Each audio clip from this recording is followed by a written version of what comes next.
IPL ने match fixing का शोर, बीसीसीआई ने अलर्ट जारी कर दिया। प्रीमियर लीग में मैच फिक्सिंग या गैर कानूनी सरगर्मियों की गूंज के बाद भारतीय क्रिकेट बोर्ड बीसीसीआई ने अलर्ट जारी कर दिया है।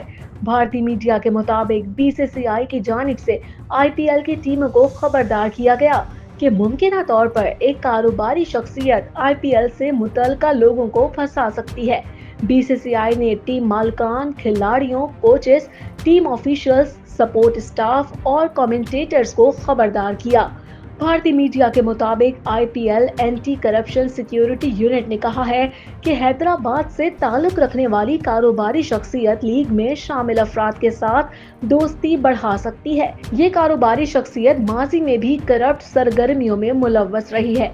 IPL anti corruption security unit ने कारोबारी शख्सियत के साथ किसी भी किस्म के ताल्लुक को रिपोर्ट करने की हिदायत की। एंटी करप्शन सिक्योरिटी यूनिट ने तमाम टीमों और खिलाड़ियों को मोहतात रहने की भी हिदायत की।